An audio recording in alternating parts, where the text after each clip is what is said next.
Lieutenant Abigail Wright rubbed her tired eyes as she stared at the flickering screen. The soft hum of the U.S. Dauntless surrounded her like a comforting blanket.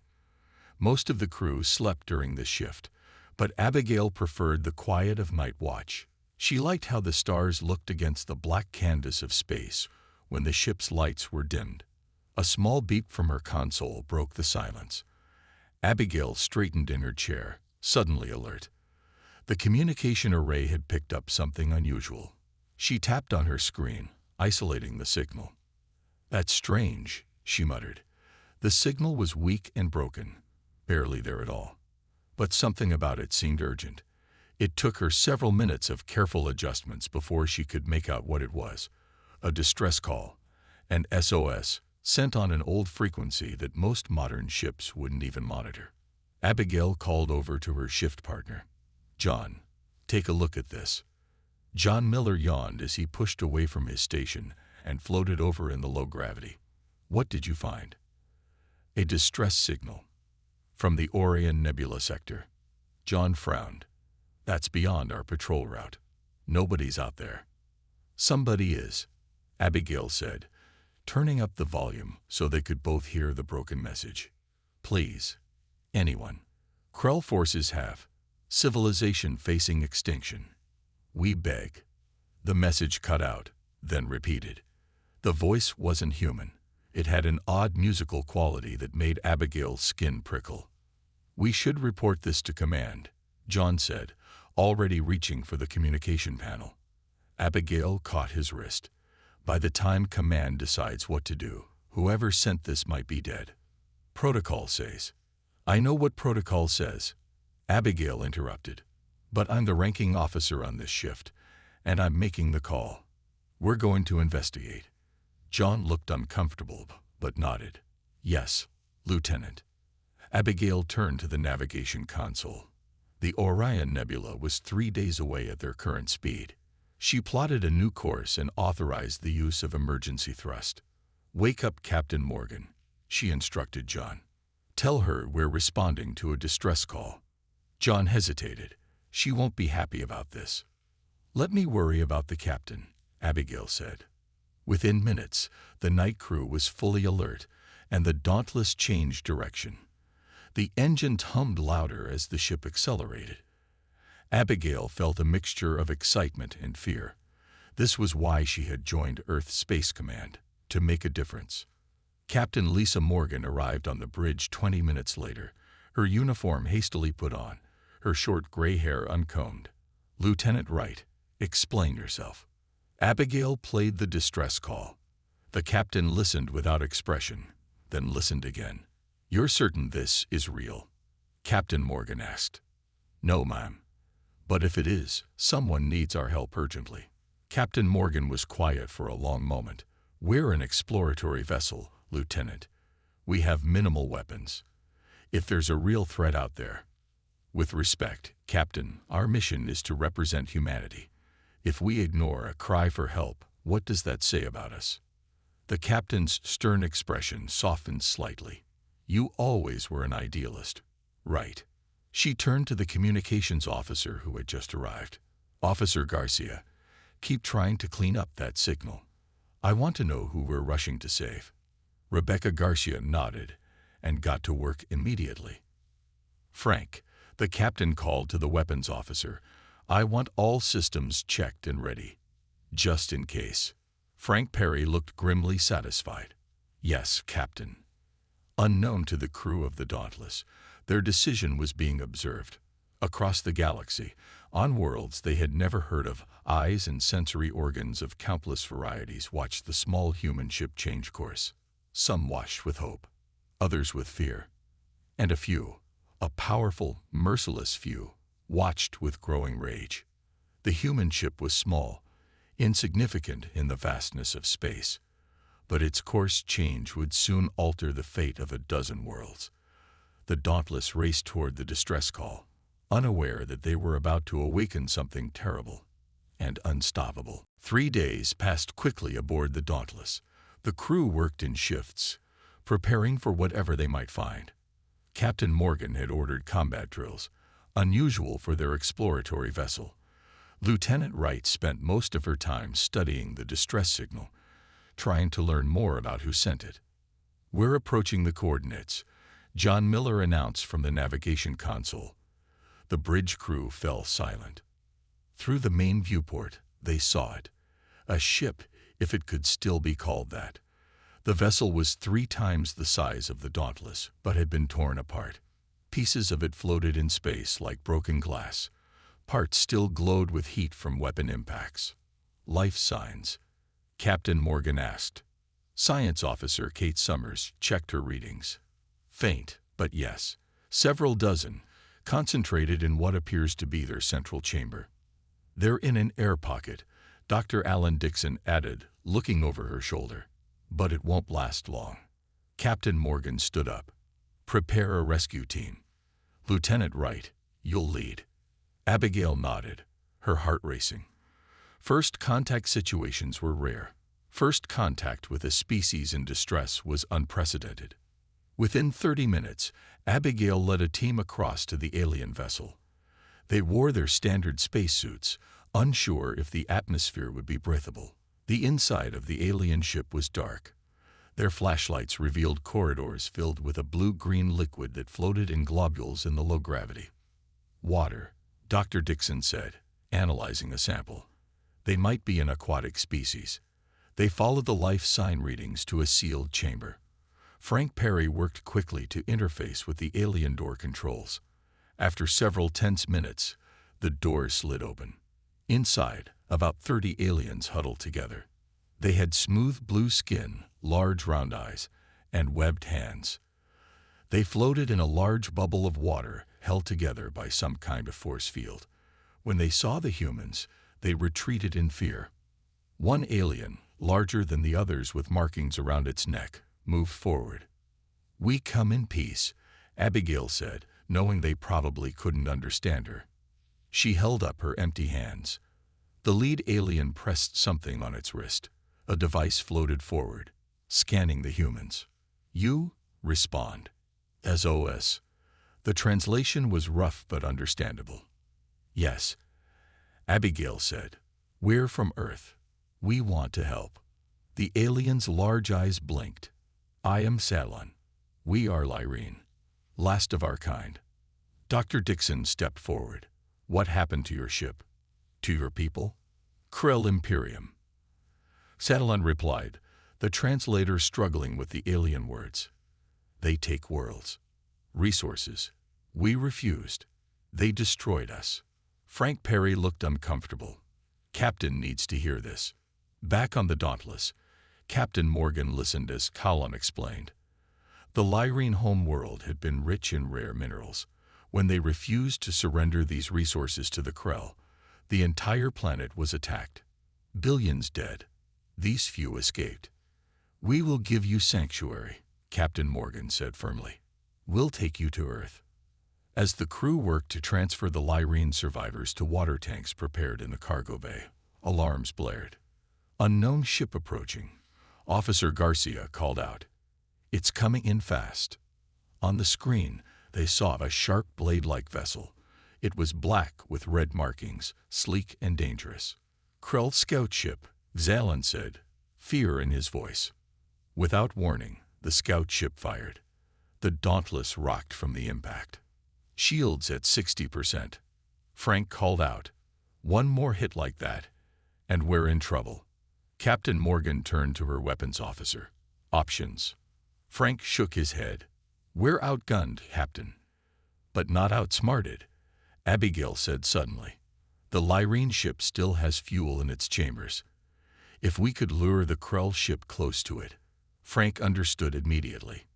"We could trigger an explosion. Use it as cover to escape." Captain Morgan nodded. "Do it." The Dauntless fired its minimal weapons at the Lyrene wreckage while dodging the Krell attacks. When the scout ship moved into position, Frank fired a concentrated beam at the fuel chambers. The explosion was massive. The Krell ship took the brunt of it, spinning out of control.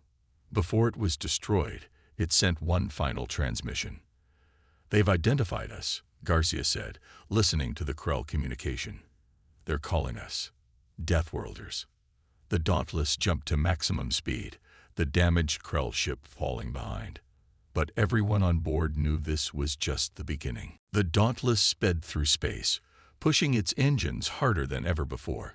Captain Morgan ordered all non-essential systems shut down to give more power to the engines. Everyone knew they needed to reach Earth quickly. In the makeshift medical bay, Dr. Dixon and Kate Summers worked around the clock to keep the Lyrene survivors healthy. The aliens needed special water conditions that were difficult to maintain. Their biology is fascinating, Kate said, studying readings from a scanner. They can absorb oxygen directly through their skin. But they need much less than we do. Dr. Dixon nodded. And their muscle structure is different too. They evolved in a low-gravity environment. Earth would crush them. In another part of the ship, Rebecca Garcia sat with Xelon, trying to learn everything she could about the Krell. The translation device had been improved, making communication easier. How many worlds have the Krell destroyed? Rebecca asked. 12 that we know of, Xelon replied, his large eyes sad. Always the same pattern. They find peaceful worlds with resources they want. They demand surrender. If refused, they attack without mercy. Why hasn't anyone stopped them? Xelon's webbed hand made a gesture that seemed like a shrug. Most spacefaring species come from gentle worlds. We are not built for war. Captain Morgan joined them, listening quietly. And the Krell? What kind of world do they come from? Harsh desert world. High gravity. Extreme temperatures makes them strong, aggressive. The captain and Rebecca exchanged looks. Earth was considered a high-gravity planet too, with extreme weather and dangerous wildlife. Humans had evolved as both prey and predators, making them uniquely adaptable. What did they mean when they call us Deathworlders? Rebecca asked. Xelon seemed surprised by the question. You do not know. In galactic classification, worlds are ranked by danger level. Most intelligent life evolves on peaceful worlds. Garden worlds, we call them. The Krell come from a death world, which is rare. It seems you do too. This information spread quickly through the ship. Humans, it turned out, were an oddity in the galaxy. Most species evolved in comfortable environments, with few predators or natural disasters. Humans had developed on a planet that would be deadly to most aliens. Frank Perry smiled when he heard this. So we're Space Orcs, he said, referring to an old Earth story. The tough guys. Lieutenant Wright wasn't amused. This isn't a game, Frank. The Krell will be coming after us now. Let them come, Frank replied. Sounds like we might be the only ones who can stand up to them. As they got closer to Earth, Captain Morgan called a meeting of the senior crew. We need to prepare Earth for what's coming, she said. The Krell will not ignore us now that we interfered. How do we know they'll follow us to Earth? John Miller asked. Xelon, who had been invited to the meeting, spoke up. They will. The Krell do not allow challenges, and they fear competition from other Deathworld species. Abigail looked at the star map showing their location. We'll reach Earth in 4 days. We need to compile everything we know about the Krell.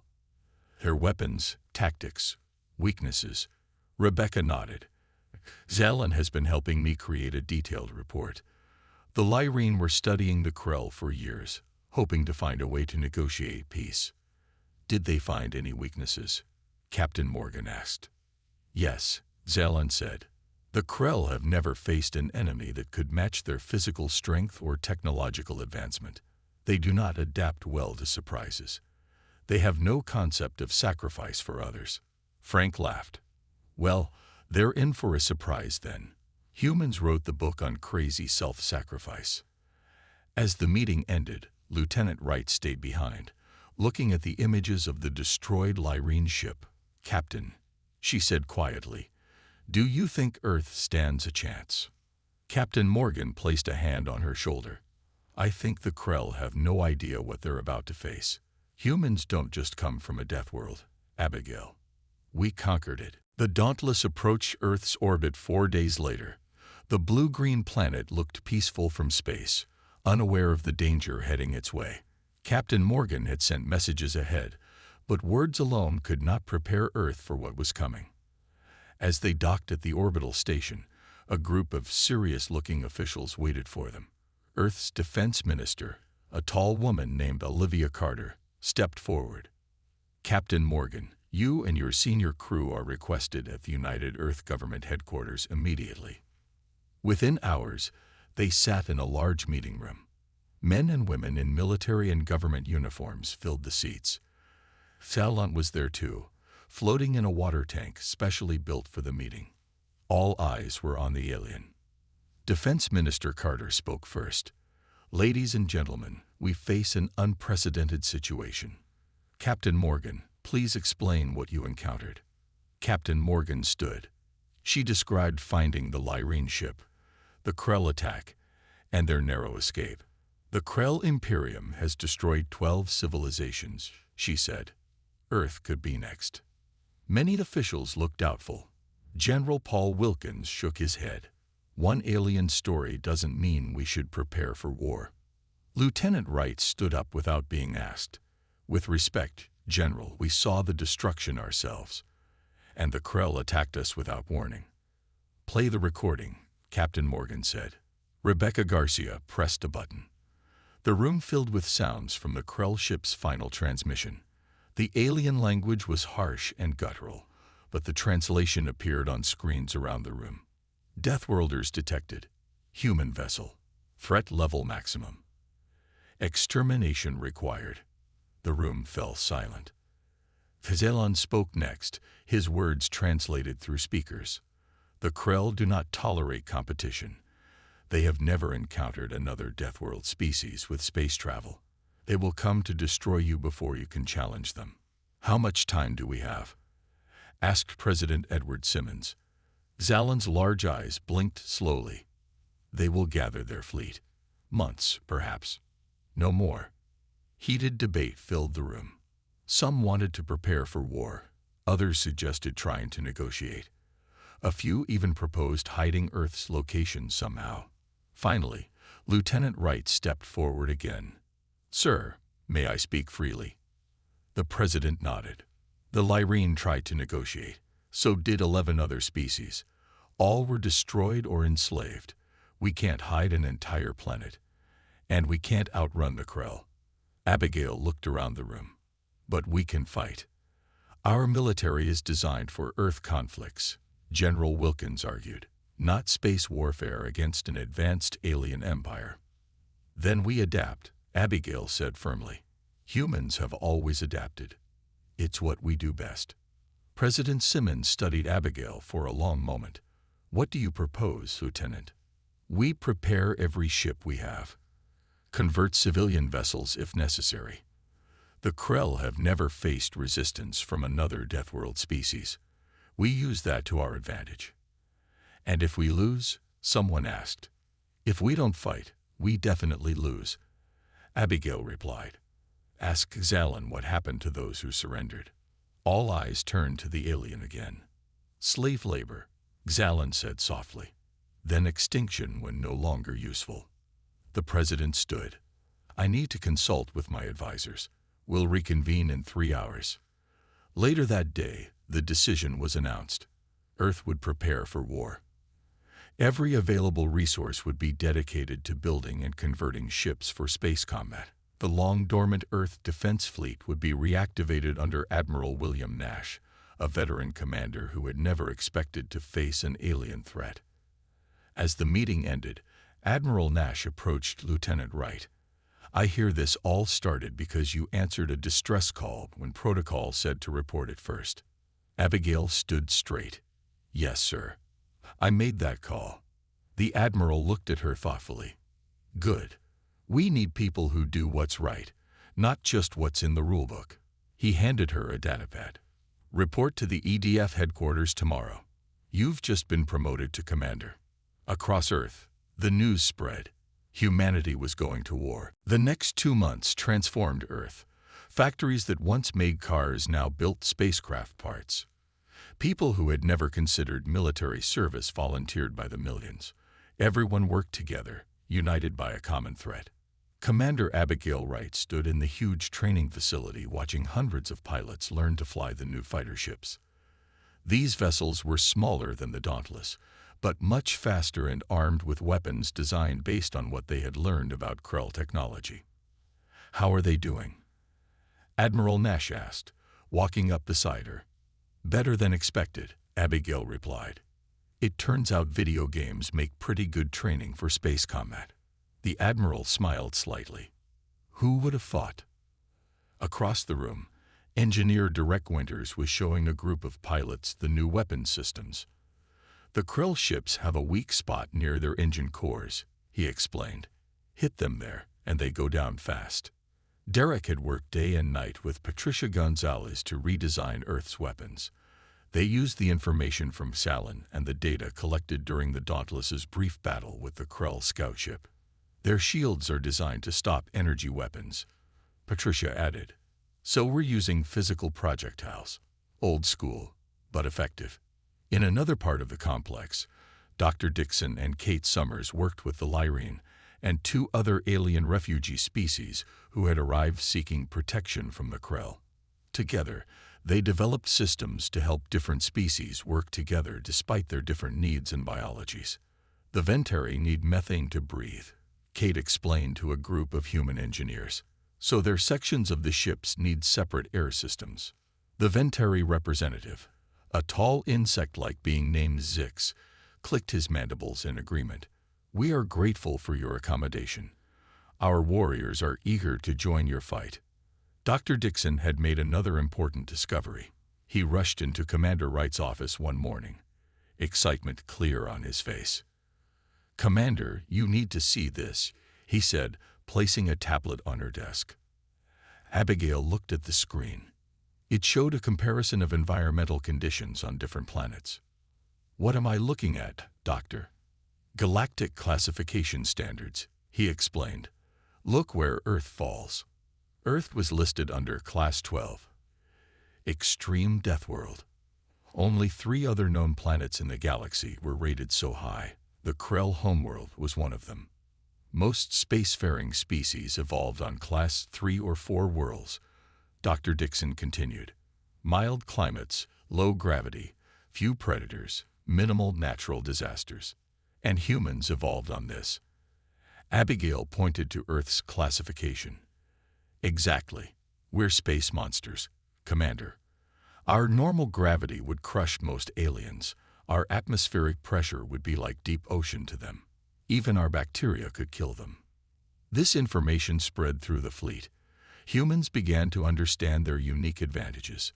Their bones were stronger, their muscles more dense, their reflexes faster than most aliens. They could endure conditions that would kill other species instantly.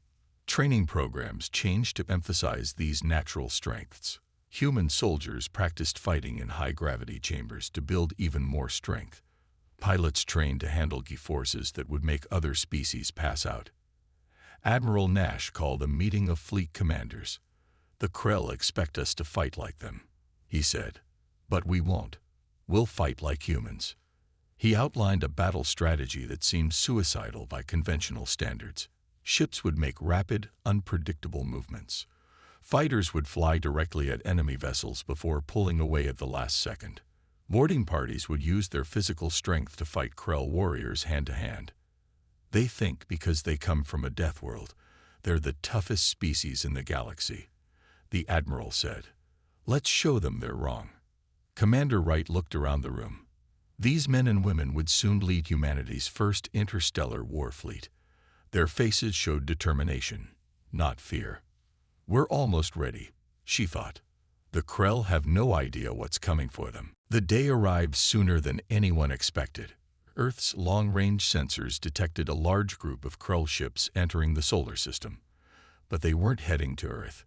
They were moving toward a small Ventari colony on one of Jupiter's moons. "They're testing us," Admiral Nash said during the emergency meeting, "seeing if we'll defend allies or just our own planet." The newly formed human allied fleet was not fully ready yet. Only 60% of the ships were battle-ready. But waiting wasn't an option. "Launch the fleet," President Simmons ordered. Show the galaxy what happens when someone threatens those under Earth's protection. Commander Wright stood on the bridge of her new ship, the U.S. Defender.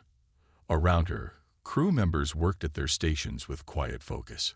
Her former crewmates from the Dauntless were with her. Frank Perry handled weapons, Rebecca Garcia managed communications, and John Miller navigated. "All systems ready, Commander," Frank reported. Abigail nodded. "Take us out." The Defender led a fleet of 200 ships away from Earth.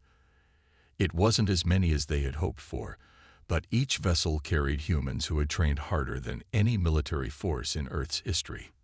As they approached Jupiter, Rebecca picked up transmissions from the Ventari colony. "They're under attack. 3 Krell battleships are firing on their settlement dome." "How many civilians?" Abigail asked. "About 10,000. Abigail's jaw tightened. "Signal the fleet. Battle Formation Alpha. We hit them hard and fast." The human fleet dropped out of faster-than-light travel directly behind the Krell ships. The enemy vessels were massive, easily twice the size of Earth's largest ships. Their hulls were covered with weapon ports that glowed red with energy. "They're turning to face us," John reported. "Fire first salvo," Abigail ordered. The human ships launched thousands of small, fast missiles. These were not energy weapons that Krell shields could easily stop. They were physical projectiles carrying explosive charges designed to penetrate armor. The Krell seemed confused by this tactic. Their defense systems fired energy beams that missed the small, fast-moving missiles. Explosions bloomed across the surface of the lead Krell battleship. "Direct hits," Frank called out. "Their shields are fluctuating." "All fighters, launch now," Abigail commanded. Smaller ships poured from the human vessels. These fighter craft were piloted by men and women who had trained in simulators that pushed them beyond normal alien tolerances.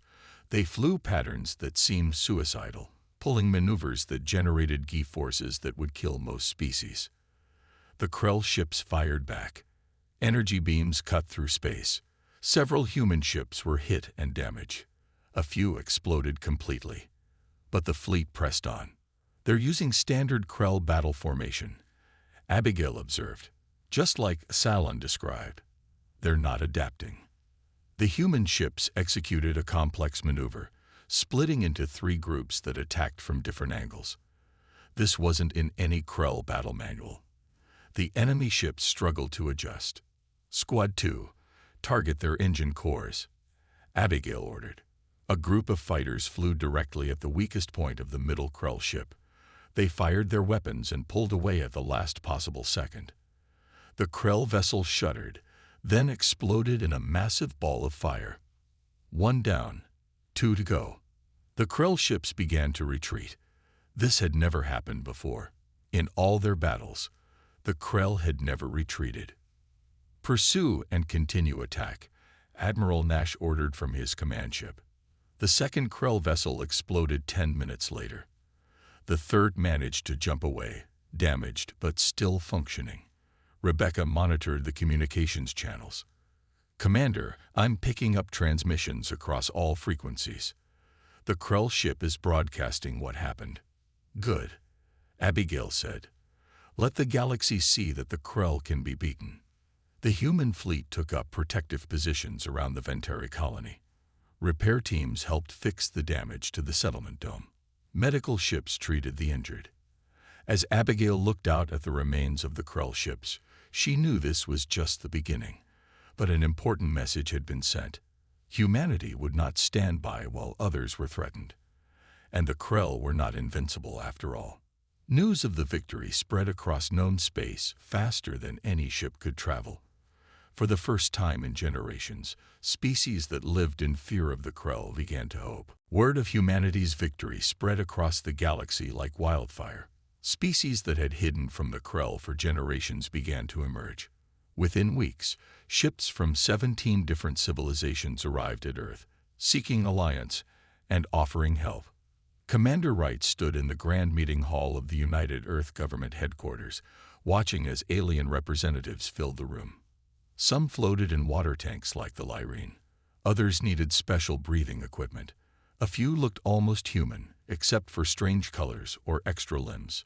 "I never imagined anything like this," Abigail said quietly to Admiral Nash. "Neither did anyone else," he replied. "We've gone from believing we were alone in the universe to leading a galactic alliance in just 3 months." President Simmons called the meeting to order. "Friends from across the stars, welcome to Earth. We face a common enemy in the Krell Imperium. United, we have a chance to end their reign of terror forever." A tall, thin alien with pale green skin stepped forward. "I am Vorn of the Aldari Collective. For 200 years, we have hidden in nebula clouds to escape Krell detection. We bring star maps of Krell territory and movement patterns." Another alien, smaller with 4 arms and blue scales, spoke next. "The Brill Federation offers our shipyards. We cannot fight well, but we can build." One by one, the representatives pledged resources, technology, and support. Some could offer little except gratitude, their civilizations nearly destroyed by Krell attacks. Others brought advanced technologies unknown to humans. After the meeting, Commander Wright led a group of alien representatives through the human fleet yards. Ships were being built and modified at an incredible pace. "Your people work with such intensity," said Ilara, a representative from a planet called Nex. Her species had 2 sets of eyes and skin that changed color with emotion. "We don't have much choice," Abigail replied. "The Krell are gathering their main fleet. Our scouts report they've abandoned their expansion plans to focus on Earth." "They fear you," Ilara said, her skin turning a deep purple of respect. "No species has ever forced the Krell to change their plans before." In the command center, Admiral Nash received troubling news. The Krell main fleet had grown to over 1,000 ships. They were consolidating their forces for a massive strike. "We need more time," he told the president. "Our fleet is growing, but we're still outnumbered 3 to 1. President Simmons looked grim. "How long until they reach Earth?" 2 weeks, maybe less." The president made a difficult decision. "Send the fleet to the Cygnus Expanse. It's neutral territory between our systems. We'll meet them there instead of waiting for them to reach Earth." Admiral Nash nodded. A preemptive strike. Risky, but it might work. The next day, the newly named Galactic Defense Initiative was announced. Under human leadership, the combined fleet would take the fight to the Krell. Admiral Nash would command the overall strategy, with Commander Wright leading a special strike force. As preparations intensified, Earth became the staging ground for the largest multi-species fleet ever assembled. Ships of all shapes and sizes filled Earth orbit. Some were built for combat, others for support and medical aid. The alien news networks began calling it the Deathworlder Armada. The name stuck. Humans embraced their reputation as the tough, scary species from a harsh world. They painted their ships with fierce symbols and named them after predators from Earth. Commander Wright looked out at the massive fleet from the bridge of her upgraded ship, now called the Predator. Her crew had expanded to include aliens who brought unique skills. Dallin served as her advisor on Krell tactics. A Ventari engineer named Kix managed the engine room with amazing skill. "Fleet is assembled and ready," Commander John Miller reported. Abigail nodded. "Send the signal. It's time to show the Krell what happens when they push the galaxy too far." As the combined fleet moved out from Earth orbit, citizens from dozens of worlds watched and hoped. The fate of countless civilizations now rested with these ships, this unlikely alliance led by a species that most of the galaxy had never heard of just a few months ago. The Cygnus Expanse stretched before them, a vast region of space filled with colorful gas clouds and newly forming stars. It was beautiful, but no one on the bridge of the Predator was looking at the view. All eyes were on the tactical displays showing the approaching Krell fleet. 1,200 Krell ships detected, John Miller announced, his voice steady despite the odds they faced. Commander Wright studied the formation. The Krell ships moved in tight, orderly groups, just as Callan had predicted they would. The Krell never changed their tactics because they had never needed to before. All ships, battle positions, Abigail ordered. The human-led fleet of 400 vessels spread out into smaller groups. Each group contained ships from different species, combining their unique abilities. Admiral Nash's voice came through the comm system. Remember the plan. Draw them into the gas clouds where our sensors work better than theirs. Hit and run. Don't try to match them head-on. The Krell fleet stopped at the edge of the expanse. A transmission came through on all frequencies. A harsh voice spoke in the common galactic language. Attention, human fleet. This is Supreme Commander Vrak of the Krell Imperium. Your interference in galactic affairs ends today. Surrender now and your planet will be spared. Resist, and we will destroy every human world. Abigail looked at Salin. They're bluffing, right? The Lyrane's large eyes blinked sadly. The Krell do not bluff, but they do underestimate. Admiral Nash responded to the Krell. This is Admiral William Nash of Earth. We speak not just for humanity, but for all free species. Your days of destruction are over.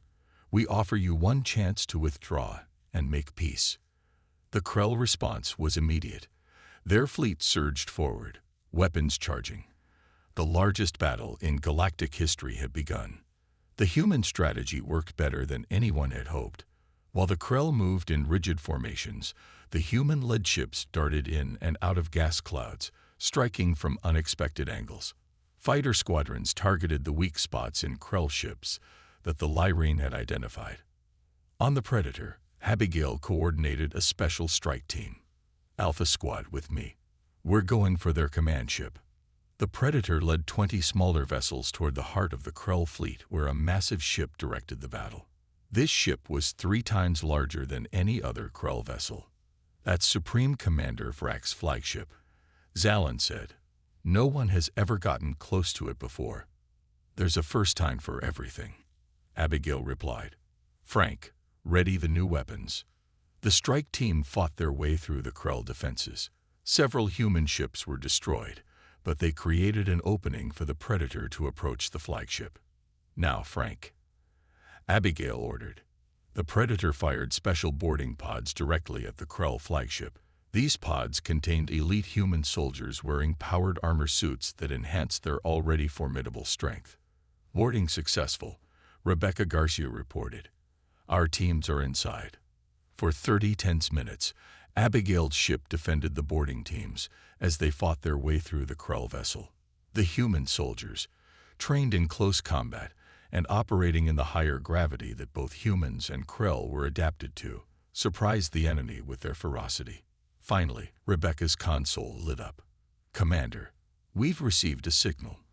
Our teams have reached the bridge. The main screen showed a human soldier standing in what appeared to be the Krell command center. Behind her, Krell officers were under guard. Commander Wright, we have control of the flagship, the soldier reported. Supreme Commander Vrak is requesting terms. Abigail could hardly believe it. Put him on. The screen changed to show a large Krell. Its scaled face showed no emotion, but its posture conveyed defeat. Your species fights like none we have encountered, Vrak said. We offer cessation of hostilities. Admiral Nash joined the transmission. Unconditional surrender only, Vrak. The Krell Imperium's campaign of destruction ends today. The Krell commander was silent for a long moment. Around the flagship, the battle continued. Krell ships were falling at an increasing rate as the human tactics proved more and more effective. We accept your terms, Vrak finally said. Throughout the human fleet, celebrations began.